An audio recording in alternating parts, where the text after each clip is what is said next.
fait un bon résumé. Comme c'est mon habitude, j'aime mieux donner la parole à mes auteurs parce que je les attends. Alors, regardons. Elle est conteuse depuis toujours. Elle a participé à plusieurs collectifs de l'arc-en-ciel littéraire. Elle a aussi travaillé sur Bienvenue chez Arthur, aux îles de la Madeleine.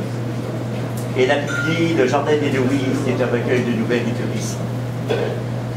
Mais comme elle a bien du temps devant elle, surtout quand elle est aux îles, dans sa petite maison, pendant l'hiver, alors qu'elle ne peut même pas sortir de chez elle, mais elle nous pond des textes, et souvent, des briques de 400 pages.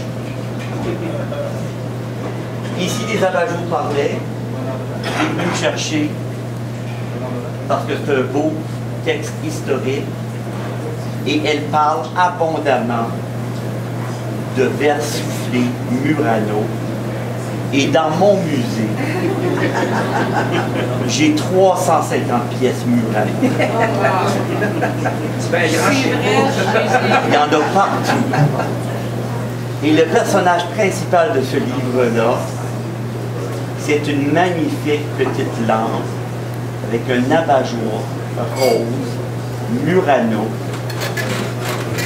Et sur mon pupitre de travail, j'ai un abat-jour rose Murano. Alors ce livre-là, c'est comme si elle l'avait écrit assis dans mon bureau. Donc elle lance ici les abat-jours parlaient, mais elle va aussi lancer un magnifique petit livre pour enfants. Il s'appelle Quelques sous pour un sans-abri. Et c'est un texte touchant dont seul Nicole a le sait.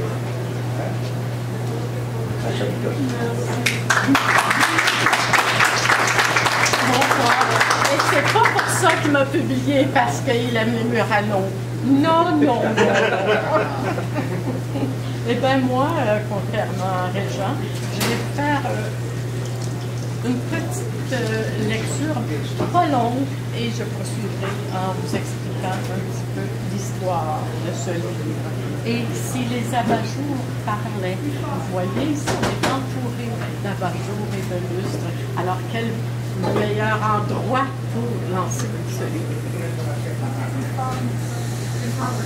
Dans sa cellule de bonne sœur, Aline avait caché un petit miroir.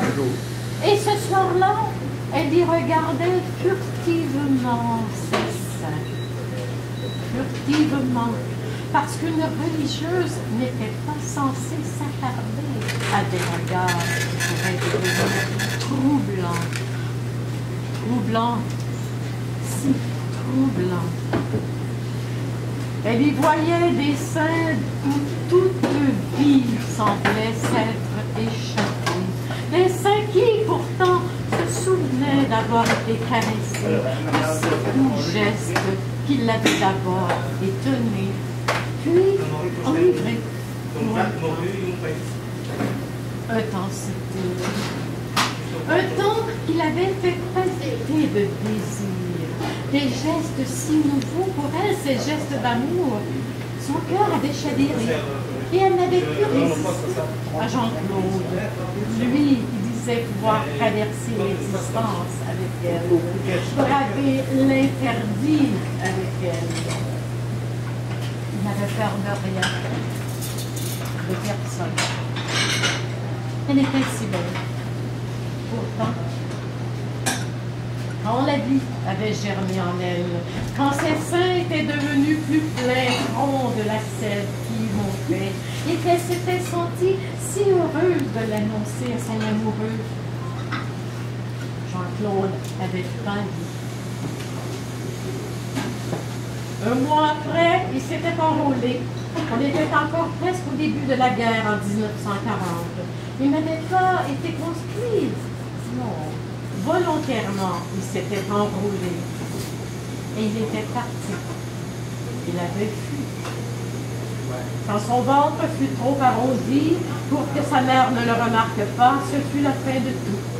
Une fille perdue à 17 ans, la honte. ça se sache. Une fille perdue, leur fille. De force, les parents l'avaient expédiée à Montréal, à l'hôpital de la Miséricorde, là où on cache les filles qui ont fauté. Comme moi, Aline, comme moi, depuis 10 ans qu'elle a accouché. Elle est devenue Madeleine. Madeleine, je suis certaine, ou à peu près certaine, que peu de gens savent qu'est-ce que c'est. Depuis 10 ans, personne ne devait la voir. Sa vie lui semblait toute tracée. Elle avait fait une sorte de pacte avec Dieu. Dieu, si tu protèges mon enfant, je te consacrerai. Sa voix semblait droite, toute tracée. Puis, un jour, on la demande au parloir. Marthe, sa tante, sa presque sœur, Marthe l'a retrouvée. Là commence pour Aline un temps de plaisir, mais de questionnement. Parce que la vie lui apparaît sous un jour nouveau maintenant, et pourtant elle est liée à une promesse. Sa deuxième visite, Marthe lui apporte une petite lampe. Ce sera Rose. Rose qui veillera sur Aline, qui essaiera d'égayer ou d'adoucir les murs de sa cellule de l'horreur. Marthe reviendra la voir quelquefois, mais il y aura des mois peut-être qui pourront se passer parce que Marthe, elle est revenue, elle est de passage à Montréal et se demande si elle reviendra, et de fait, elle reviendra avec son mari à Montréal. Elle était depuis très longtemps aux États-Unis, à Woonsocket, dans les filatures. Alors évidemment que vous connaîtrez un petit peu en lisant l'histoire le domaine des filatures. C'était pas très important. Alors Marthe, en revenant la voir, disant qu'elle s'installera à Montréal, qu'elle et son mari viennent d'acquérir un magasin d'antiquités. Et la spécialité, les lampes, les abat-jours.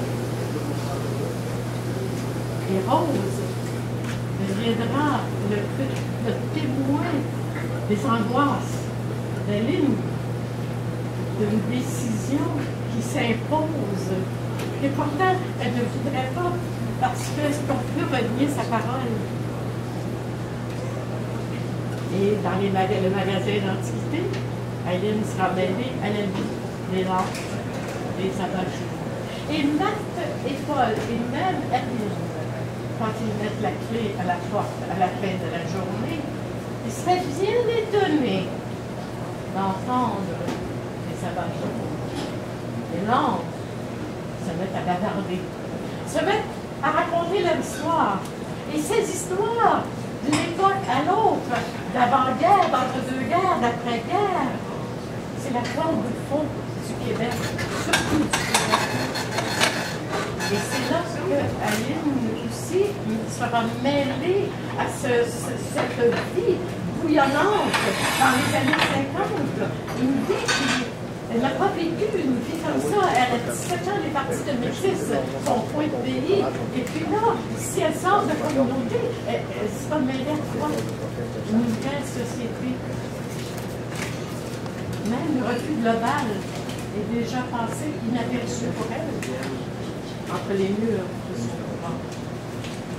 Alors, si vous voulez savoir le reste, eh bien, je vous convie à venir lire les abat-jours.